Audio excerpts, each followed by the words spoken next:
So what's in this book? Love the ones who drive you crazy. 8 truths for pursuing unity in your church. The book begins in the introduction by just observing the fact that so often the great challenges we have in church that can be so difficult are because we have in fact built our churches on Christ alone and not Christ and a particular style of parenting, or Christ and a particular style of politics, or Christ and a particular style of music.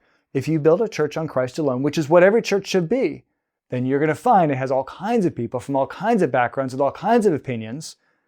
And that's a wonderful, glorious thing.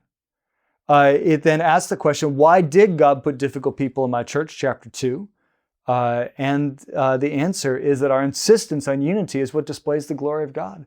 If we love Jesus Christ, then we will love the unity of our churches that proclaims Jesus Christ.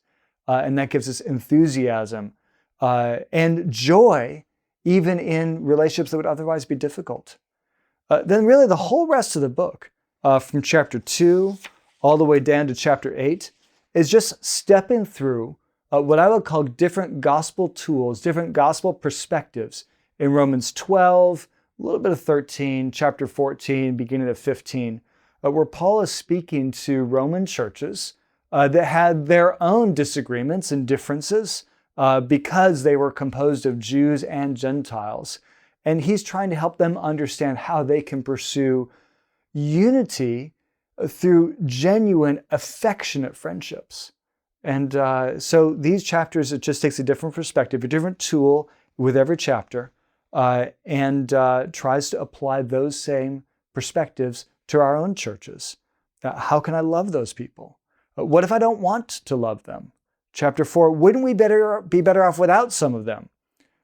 Chapter 5, really thinking about Paul's call to affection in the church. In chapter 12, how can I be friends with those people? How can I really forgive those people? At the end of Romans 12.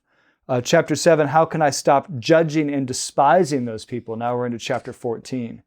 How can I love those people even when they're wrong? Just like Romans 12 to 15, we begin with issues of preference. We move toward issues of conviction. We find that the gospel is enough to hold us together despite all those differences as we find our unity in Christ.